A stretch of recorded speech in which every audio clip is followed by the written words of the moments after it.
Well, expect to see more reports, more meetings on celebrating the women tomorrow, next, and I'm sure even up till Monday. In fact, I think I should let you in that on Monday we do have a special plan, on celebrating the women. So do join us business morning on Monday. But now let's celebrate something else. It's the declining food prices.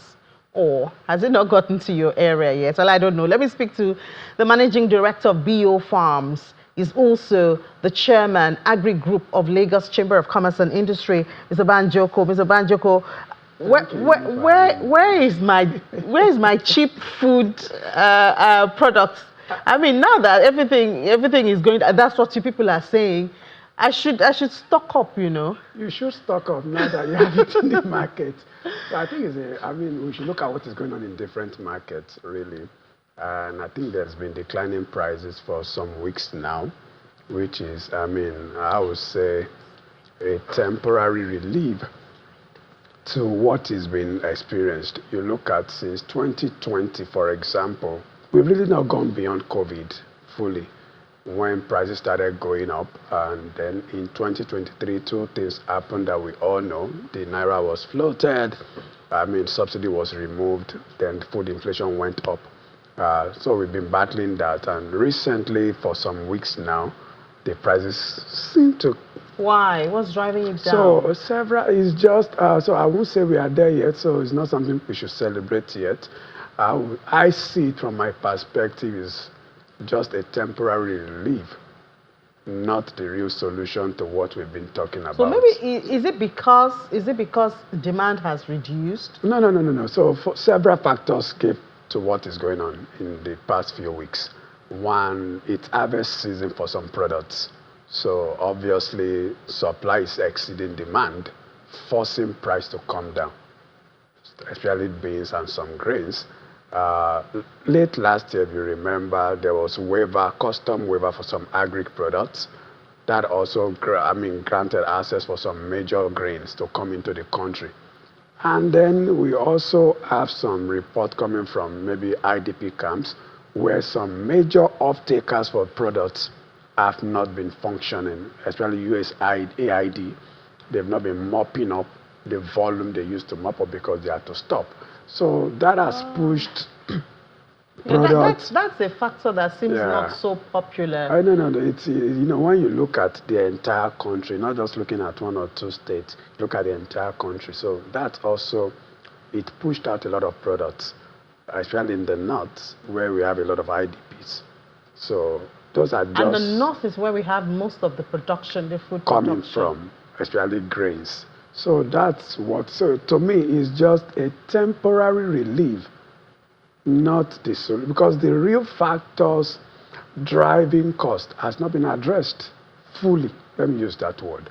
If the price of fertilizer has not reduced, if the cost of buying, getting facility from the bank has not reduced, if other factors are still on the high side, the amount we pay laborers are still on the high side, which are the real factors driving the prices.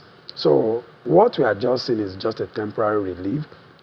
We are happy we can stock at least for some time. And it's also a reflection of the fact that we don't have storage capacity in the country.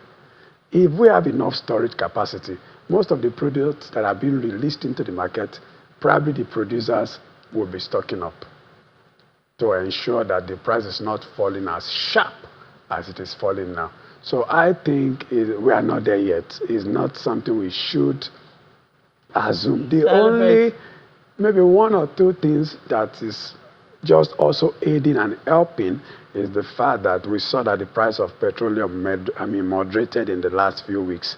Is an healthy competition for the market. Price came down. Yeah, but we haven't seen that seep into price of even transport. No, it's Have you had transport fare reduced? I think it's seeped in a little. Very marginal. But if it was an increase now, I'm sure of course, that's always sharp. It. That's always sharp. But I think it's, when you look at the logistics cost for moving some of the products, I think the last time I was there, I gave some analysis of how much they were being charged. So that, and then the dollar too is moderating, kind of, but we have not yet seen it, because until we see all these things reflect in the cost of production, whatever we are seeing is a mirage. Yeah, but I mean, whose responsibility is it to make it reflect? Now we buy petrol, at least in Lagos, you have it about 860, 860, 870. yeah. 860, 870. But, well, do we need FCCPC to come and help us transfer that? No, really. Until the main causes are addressed. It's not the issue of it. I think some months back, FCPC went to markets to be saying, are you the one inflating the prices? But they are not the one. But for example now, maize has also been reduced. The price of maize in the market is coming down. So maybe in a few weeks' time, it might reflect in the cost of eggs, chicken, and all that. Because, I think a crate of eggs are average of 6,000 now in the market. So if the price of maize is moderated and sustained, but I think what I would be advising the government at this time would be to latch on this current wave and see how we can at least moderate the prices. And I think we are told by May, when CBN will be doing their next MPC meeting, that they are likely to bring out the interest rates. If they're able to do that, then some of these things can be. Yeah, if inflation continues trending downwards. Because if you look at the inflation for December for food now, before the rebased inflation figure, we moved from 39.94 thereabout to 39.8, which was a reflection about what's going on in the market. Even FDC did a calculation using the old method, one, and it's still trending down. Yes. Though you saw at least with about 0.05, 0.7, so that's fair enough. So if we can latch on that, and if the government can find real means to bring down the exchange rate to maybe 1314 and it's stable, and then if the prices of commodity now can now be coming down gradually, that is the one that we can sustain. Because then I'm also thinking what we could have done with this current situation. I've been pushing for, if we had a commodity board like the president promised in 2023, moderating these prices so that instead of having a sharp drop and going back to the old price, would have been able to moderate the price all through the year. So when we talk about price moderation, I wonder what the farmers are thinking or doing, because so at this time, consumers are happy, but farmers are crying. Yes. So that's why it's not sustainable. I will give an example of some commodity. Because you are a farmer. So that I can give. So I can tell you, farmers are not happy. As at this time last year, a ton of cassava was about 160,000. Now, as at this week, it's about 90,000. And you imagine when you are producing, that probably you'll be selling 140, 160. So if you are now selling at 90 or 80,000, you're already in debt.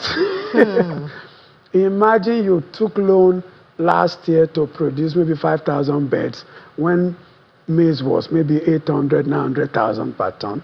And now it's about 600,000, 550,000.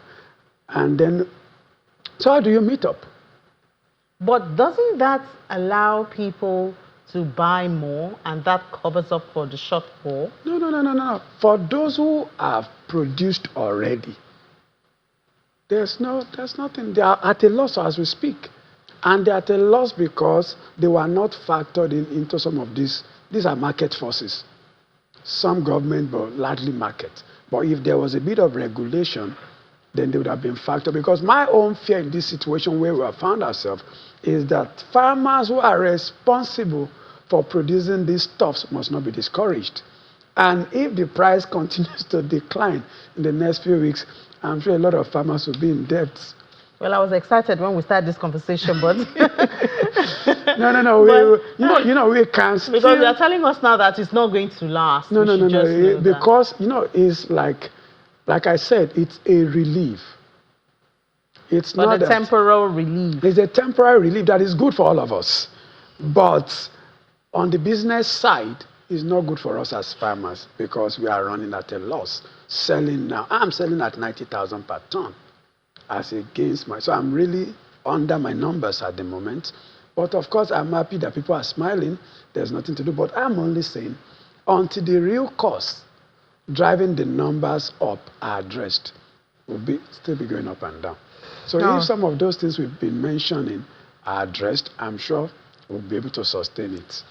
All right. Thank you. Well, we do hope that one day to be addressed. Thank you so much. Managing Director of BO Farms Limited, as well as the Chairman of Agri Group of Lagos Chamber of Commerce and Industry, Mr. Tunde Banjoko. Thank you, Ine, for having me.